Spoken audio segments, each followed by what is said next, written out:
Well, what we're going to be doing tonight is attempt to recover this seat on the cheap. This is a seat off of that quad. It's a Suzuki, I think it's an Ozark 250, two-wheel drive. I think it's a 2003 model. And as you can tell by the really linear slit there, four-wheeler seats don't always make good sawhorses. So, you know, when you're cutting something with a circular saw, four-wheeler seat might not be the thing to lay your workpiece on. I can also tell you from my own experience that wheelbarrow handles are not good sawhorses either.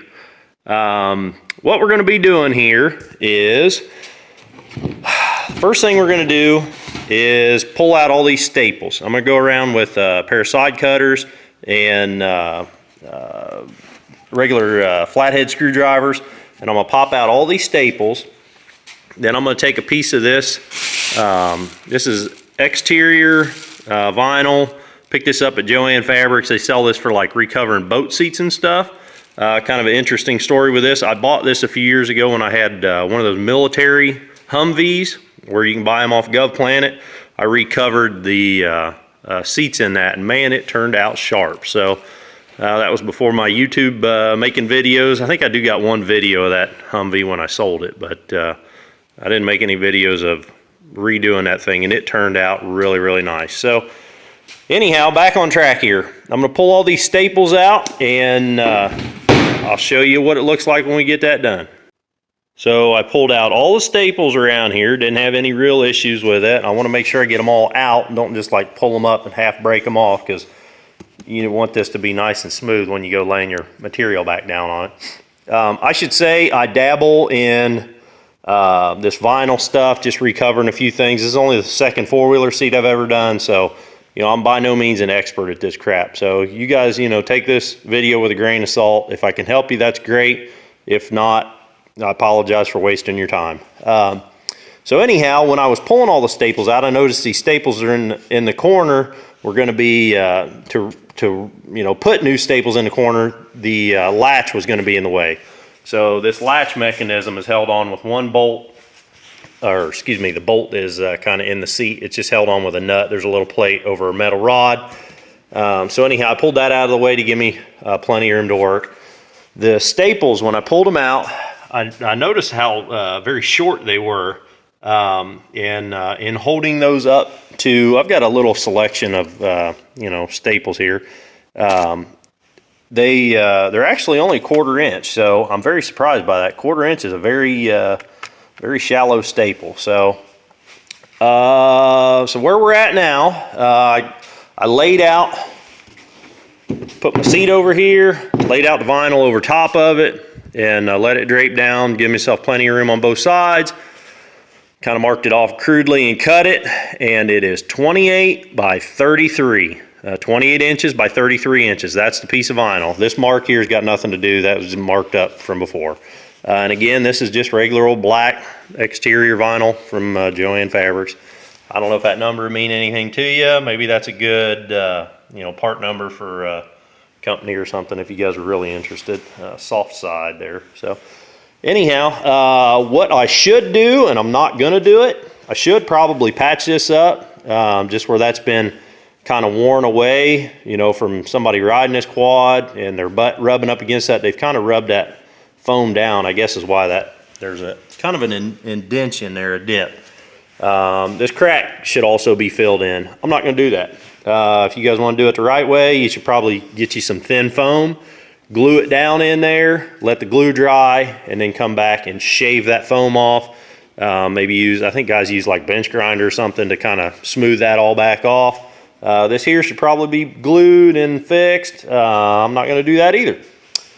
So this seat cover is simply in an effect to keep water from penetrating and getting into the seat, because I don't want a wet butt when I'm riding this four-wheeler. It's starting to snow out now.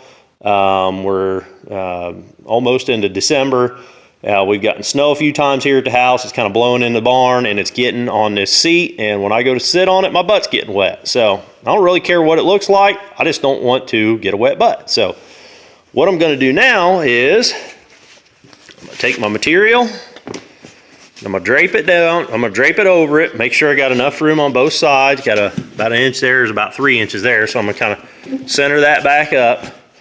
And it's gonna take me 2 hands here, guys. So I'm not gonna get any footage. What I'm gonna do is maybe put a staple or two on the end of the seat here, and then I'll pull it tight long ways. Know what I mean? Pull it tight this way. Put a few staples in here. And then I'm gonna pull it down at the corners and try to work the corners out over here. You know, pull this corner, then I'll pull this corner, staple, you know, just a few staples, and do it that way.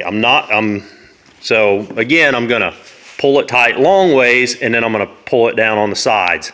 I'm not gonna pull it tight sideways first, because I think that's gonna be harder to work the wrinkles out. So we'll see how that goes. I'll catch you guys up here in a bit.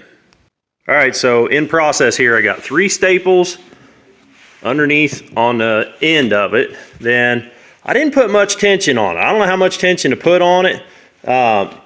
It's enough tension where it's not laying down on the foam, but not by much. I don't have to push down very hard. And I put 2 staples right here in the center, about where my 2 fingers are there. So now I'm gonna pull down around these corners, and we'll see how it works out. I may have to put more tension on it long ways. We'll just play with it. Well, here we are the next night, and I had to stop last night. It got kind of late. I had to go in, and also I was having a lot of trouble out of the stapler, so I was not going to be able to finish it last night using my stapler, that thing.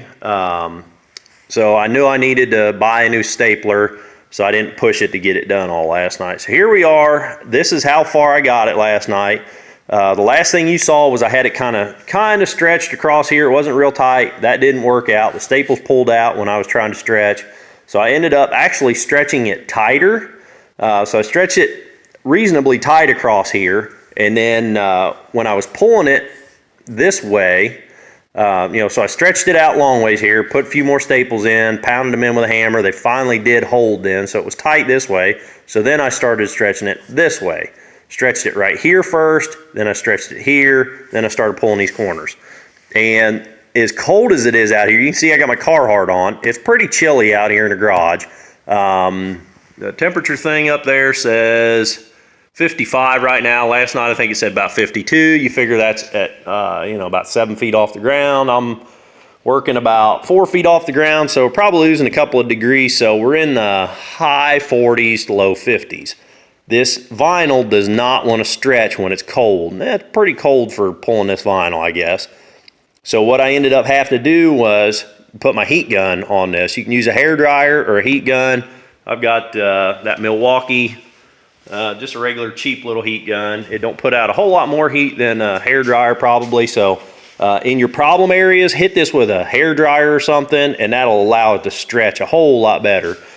These corners here, I had to kind of heat up each corner as I did them. And then across here, I pulled, this, then this, then this, then this. And I had to do it in pieces, just pull this side, then go over and pull this side, because I couldn't, with my heat gun, by the time I heated this area up and I move over here, then this had cooled down. So I could only pull little bits at a time. So it was kind of a mess. On the back side here, you'll see what I was talking about with the problems with the staples. See how they're all bent over like that? The 1/4-inch staples were not shooting very well at all. I tried, actually I went up to the 5/16 and they started shooting a little better. And I was pounding them with a hammer. So the 5/16 were working out a little better when I was pounding them with a hammer, but they're terrible. I mean, they're not holding hardly at all. This would not work if I were to put this on the 4-wheeler. These staples would be pulling right out when you go to ride. They will, however, hold until I can get more staples in. So today, I got an Arrow electric stapler. Now, I had an electric stapler for just this sort of thing years ago. And what had happened was I did a seat on a Yamaha Warrior years ago, and a buddy of mine had an electric stapler similar to this. And he let me borrow that. He bought it just for a seat that he did on one of his quads. So then he let me borrow it. It worked great on that Warrior I did. Had the same sort of pan, this plastic hard stuff. So I had such a good experience with that, I went out and bought one, but I got a used one. I bought it in an estate sale, and that thing never did work great. I was using it this spring on a crawler loader I had, and it finally just died on me. So I was trying to get by with this, and it just wasn't happening. So guys, if you've got a great one of these Arrow staplers, one of these hand things, if it works excellent, you know, you might get away with it on this hard plastic. I've got a pneumatic stapler, like a stapler brad nailer, you know, but the shortest it does is 1/2-inch staples. So a 1/2-inch staple would poke you in the leg and poke a hole in the outside of the vinyl here. That's too long, so that's why we're using these 1/4-inch. So I went with this Arrow because it had a lot of really good reviews online. I was looking at it on the Home Depot website, comparing that to even the DeWalt. It had better reviews than the DeWalt, so DeWalt makes a good tool. So we're going to see if, you know, if those were actual reviews or if those were, you know, some marketing company that Arrow paid to just flood with a bunch of good reviews. That happens. So we'll see. Anyhow, I really like about this Arrow that it takes these T50 staples. That's the same staples that you put in that. That's a really common, easy to find. I mean, hell, all the hardware stores carry these T50s. You know, even this old one takes a T50 staple. Hammer tackers, you see guys on the roof using, they use the T50 staples as well. So I'm really excited that that'll use the same staples. I don't have to buy special staples for this thing. So we're going to see how well that works. I'm going to use it. I'm going to go around here. There are a few areas that kind of need pulled down a little snugger. And I'm going to staple the heck out of this thing with the new stapler. And then I'm going to pull out the old staples. So I'm going to let the old staples hold the material for now. And then once I get the new staples in, I'll pull out these old ones, or I don't know. I might leave them in. I guess they ain't really hurting nothing, but they would not hold. So if you got a great one of them, you might be able to do it with that. I don't think I've ever met one of these hand staplers that was any better than this piece of junk. They're just, you know, any more than cardboard or roofing felt. They're not much good for much more than that. So anyhow, I'm going to get that out of the box. I'm going to start stapling, and I will catch you guys up here in a bit. All right, guys, so I got the new stapler out of the box, and I'm going to go ahead and make a kind of a product review video on this, so check that out. After I post this video, I'm going to post maybe a little more thorough review on this. It's doing okay. It's better than the spring-loaded outfit for sure. These are, I think these 4, or at least these 3 I know are off that new stapler. The electric one did these, the spring-loaded one did these. So big difference between the two. I think these were 5/16, these were 1/4-inch out of the electric, so a little difference in staples, but that hand stapler, spring-loaded one, was doing terrible with a 1/4-inch, so the 5/16 were actually better than the 1/4 out of the spring-loaded outfit. These are 5/16 out of the electric stapler compared to 5/16 out of the spring-loaded stapler. So these are pathetic. This is doing nothing but holding material to itself.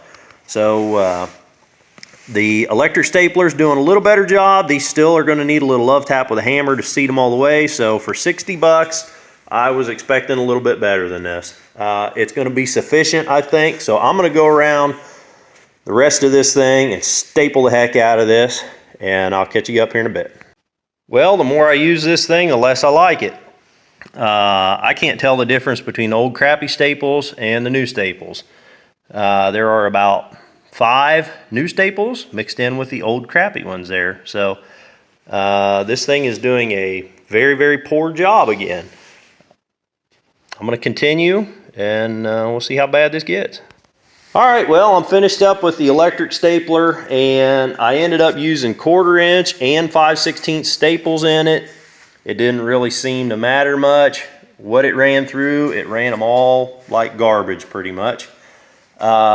This section of seat pan here must be extra hard because I couldn't get anything to go in there. With a spring hand-loaded staple gun, I couldn't get anything to really penetrate, and with that electric one, didn't do any better. So if you guys remember, I went around this whole thing last night with that handgun, and it did a piss poor job. I went around everything again with the electric gun. I haven't pulled any of the old staples out, and you really can't tell much difference from the electric one to the hand one. So the electric one did slightly better.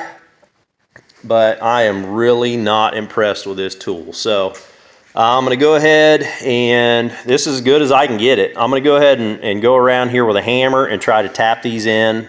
Tap them in with a hammer. I'm gonna take a scissors and trim up all this extra. I might leave maybe an inch on the other side of them staples. I'll trim it down kind of as close as I can. Leave myself a little fudge room in case this thing does pop out a few staples and I gotta try to pull it back over. So I'm gonna leave a little bit of material there. I'll catch you guys up after I get that done. All right, well, I went around it with my hammer and I tapped them all in. I'm a little happier with it now that I've tapped everything down, but it was more about, I guess, quantity than quality, you know, with these staples. So just put a whole bunch of them in. Trimmed it up. It trimmed up, looks pretty good. Flip it over. Looks really good, actually. I'm really happy with the job there. The trimming that I took off of this guys give you how much, you know, an idea how much waste you're gonna have. You ain't gonna have much waste. So whatever that dimension was I gave you there in the beginning, that's pretty accurate. I'm gonna go ahead and put my latch back on here. We'll get it mounted on the quad and I'll show you what it looks like. Well, I'm actually surprised at how much that dressed that quad up. I mean, that quad's kind of rough looking, but man, that seat makes it look a whole lot nicer, to be honest with you. So it looks good on there. I don't have really any complaints about how it's stretched and everything. I don't see any wrinkles or, you know, any problems at the corners or anything. I'm pretty happy with that. So it's gonna keep the water off of my butt. So when I come out and it's got snow on it, I can brush it off now. I'm really happy with that. I won't get a wet butt when I sit down on the thing. So that's it, guys. It turned out pretty good, I guess, considering that I can't find a decent stapler. So anyhow, if you like this video, click that thumbs up button. Hopefully I give you some ideas here. I didn't use any glue. All I really used was staples and vinyl. So you can pick that stuff up pretty cheap at Joann's. Probably, I'm gonna take a guess and say that's probably not more than about $7 a yard. So you could probably do that. If you had a stapler, you could do that project for $7. So if you like this video or if I helped you, click that thumbs up button. If you guys wanna see more videos of me, hell, working on this quad or that tractor or this tractor's next, click that subscribe button, you'll get to see that. I may even yet tonight start tearing into this. This is a 1936 John Deere B. And if you guys that know much about these old John Deeres, you see what's going on right here. You know that my seals are leaking internally in the rear end and it's running out the axle and dripping on my wheels. So I'm gonna have to tear into this rear end and replace those seals in there. That's gonna be a pretty fair job. So click that subscribe button, you get to see that one next, guys. Until the next video, keep on tinkering.